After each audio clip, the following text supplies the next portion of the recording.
Okay, først skulle vi forklare forskellen på centraliseret og decentraliseret lagerstruktur.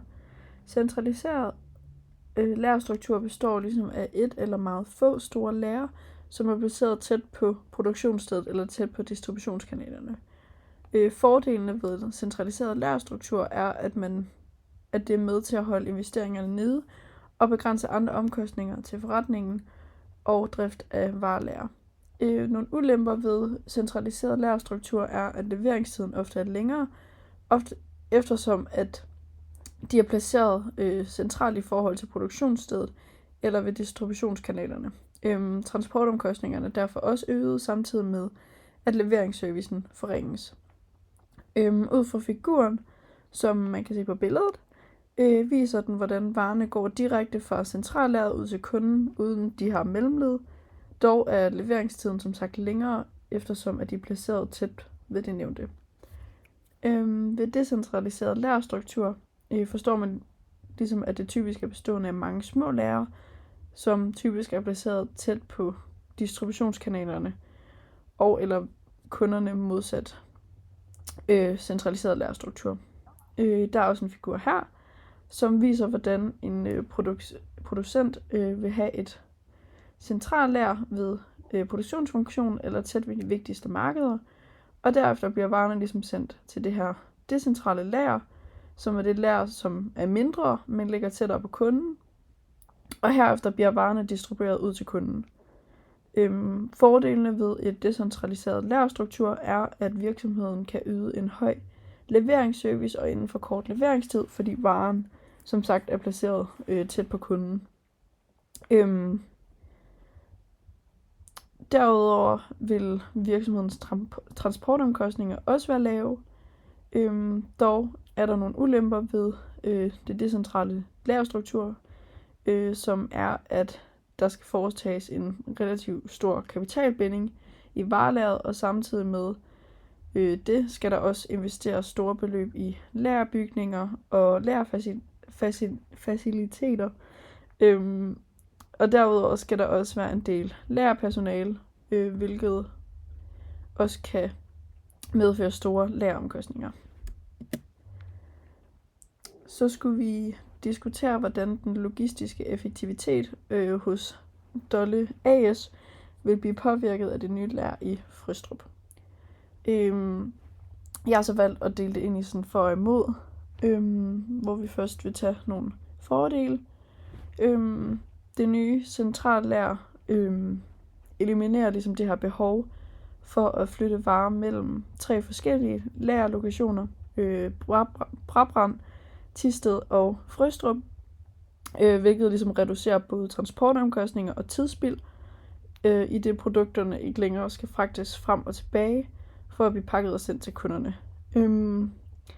Med alle produkter samlet på et sted, er det ligesom med til, at der bliver gjort mere udnyttelse af pladsen og ressourcerne, hvilket også vil give dem en mere effektiv logistik, hvor pladsen bliver fuldt udnyttet. Derudover vil et centrallager styrke deres lagerlogistik, hvor både lofttrapper og andre produkter vil være tilgængelige ligesom på det her samme sted. Og placeringen, de har valgt i Frøstrup, er også en fordel, når man ser på eksport til for eksempel Norge og Sverige, eftersom at lageret ligger tæt på færgetransport i Frederikshavn og Hirtshals, som ligesom også er med til at reducere transporttiden og omkostningerne til disse markeder. Derudover gør et centralt lager det lettere for virksomheden at håndtere det modulopbyggede trappesystem, som kræver lagerstyring i flere varenumre. Så derfor gør centrallager det nemmere at håndtere den her sådan kompleksitet, og er med til at sikre, at varerne er klar, når de skal forsendes. Dog er der også nogle ulemper ved det, som kunne være, at der vil være en øget afstand til motorvejen, på grund af den her flytning fra Brabrand, som lå tæt på den her A45, til Frøstrup, som er forholdsvis langt fra motorvejen, hvilket vil medføre øgede transportomkostninger og øget transportspild. transporttid. Derudover vil der også komme flere lastbiler, som er øget omkostninger til brændstof og vedligeholdelse. Og som de selv skriver, årligt kører omkring 1000 lastvogn ud fra fabrikken i Frøstrup. Når det nye lær står færdigt, er antallet forøget med op til 200 flere. Så der vil ligesom komme de her flere omkostninger, som jeg lige nævnte. Virksomheden vil også risikere, at der kan opstå de her flaskehalse i forbindelse med lastning, og hvis lærlayout og processer ikke optimeres fra starten. Dog sådan overordnet set er et centralt lær en forholdsvis god idé, og den logistiske effektivitet vil generelt blive forbedret. Dog er der ligesom de her, som jeg nævnte, fordele og ulemper ved at have det her centralt lær. Så skulle vi vurdere, hvordan byggeriet af det nye lær vil påvirke virksomhedens rentabilitet på kort og på lang sigt. På kort sigt vil virksomheden få øget omkostninger ved opførelsen af det nye lær. De skriver selv, at det vil kræve en investering på 35 millioner kroner, hvilket vil påvirke virksomhedens likviditet og kapitalbinding på kort sigt. Og flytningen af eksisterende lokationer vil også medføre omkostninger til transport- og lærerstyringssystemer. Derudover vil oplæring af personalet i den nye struktur, hvilket også kan give nogle øgede omkostninger i forhold til noget oplæring. Når et lær har sin opstart, er det også sjældent, at det ligesom kommer uden nogle driftsforstyrrelser, hvilket også kan påvirke produktionen og give en længere produktionstid, som kan være med til at gøre, at de eventuelt vil miste nogle af deres indtægter.